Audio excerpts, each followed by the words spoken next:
Assalamualaikum warahmatullahi wabarakatuh. Salam sejahtera untuk kita semua. Yang saya hormati Bapak Dr. Imam Abu Hanifah, SE AKMMCA, dan teman-teman saya, terima kasih atas kesempatannya. Izin melanjutkan materi. Untuk materi kali ini adalah studi kasus. Nah, tadi sudah dijelaskan bagaimana itu profit center, apa kelebihan dan keuntungannya, serta batasan-batasan apa saja yang harus dihormati terhadap unit bisnis tertentu. Nah, selanjutnya adalah studi kasus. Nah, teman-teman mungkin bisa dilihat terlebih dahulu apa permasalahannya dan konteksnya seperti apa. Juga permasalahan, terdapat 3 permasalahan dalam studi kasus ini. Nah, langsung saja kita menjawab permasalahan yang nomor pertama. Nah, nomor pertama di sini ya teman-teman. Apakah memungkinkan atau apakah suatu keputusan yang tepat untuk menjadikan Nusa Delivery sebagai suatu profit center? Dan apa keuntungan serta risiko yang akan didapatkan oleh bisnis? Nah, yang pertama, apakah tepat? Apakah tepat? Nah, untuk menjawab hal ini, kita bisa asumsikan bahwasanya jika manajemen itu merencanakan menjadikan si Nusa Delivery ini sebagai suatu profit center, maka sudah terdapat beberapa alasan yang ada di dalamnya. Yang pertama pasti berkaitan dengan sumber daya manusianya.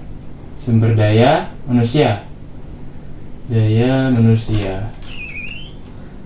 Nah, pastinya untuk menjadikan Nusa Delivery sebagai suatu profit center, maka sumber daya manusia yang dimiliki oleh bagian tersebut sudah mumpuni.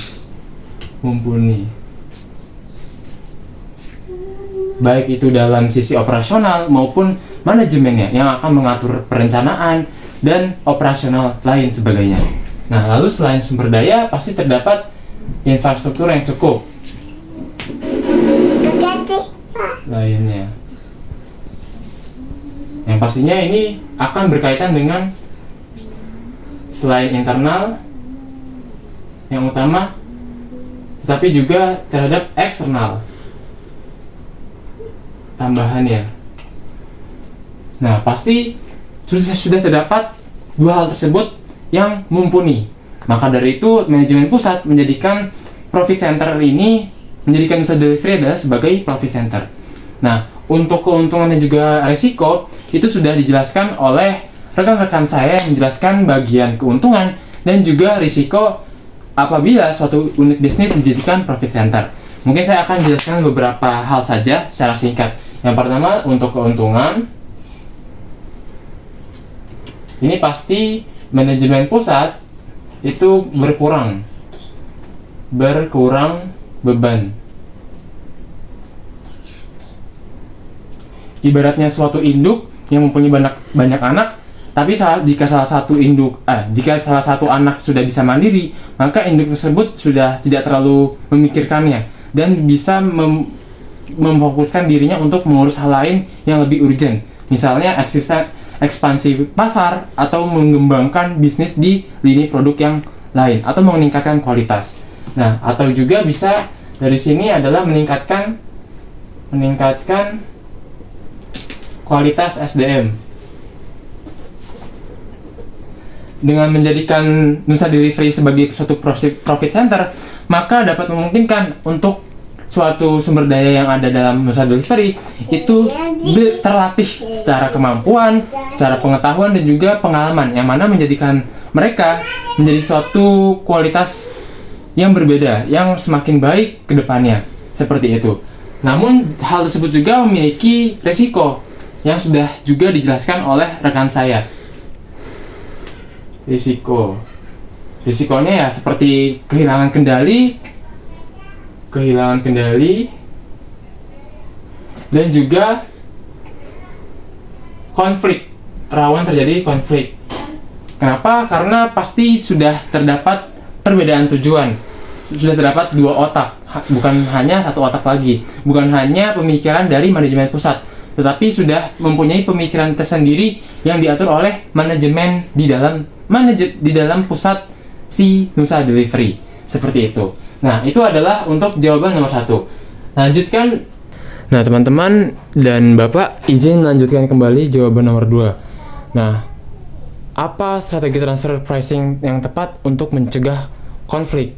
Nah, seperti yang kita ketahui bahwasanya untuk transfer pricing itu adalah kegiatan jual beli antar departemen yang ada dalam perusahaan. Yang mana transfer pricing itu memiliki beberapa metode. Nah, kita bisa asumsikan bahwasanya dalam konteks ini atau dalam kasus ini tidak memiliki hubungan istimewa. Yang mana jika tidak memiliki hubungan istimewa antar kedua departemen, maka transfer pricing menggunakan harga wajar.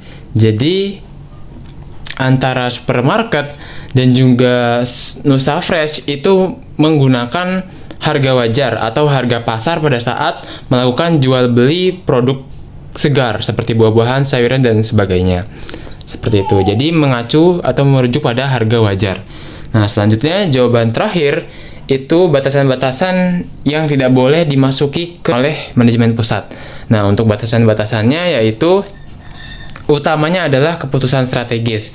Nah, dalam hal ini manajemen pusat itu tidak boleh mengatur keputusan-keputusan strategis yang dimiliki oleh Nusa Elektronik. Seperti itu. Jadi keputusan-keputusan strategis itu seperti perencanaan, baik itu jangka panjang dan juga jangka pendek. Itu tidak boleh diatur atau diikut campur tangankan oleh si manajemen pusat. Seperti itu. Mungkin itu yang dapat saya jelaskan di bagian studi kasus. Mohon masukannya Bapak dan teman-teman semua. Terima kasih atas kesempatannya. Kurang lebihnya mohon maaf. Wassalamualaikum warahmatullahi wabarakatuh.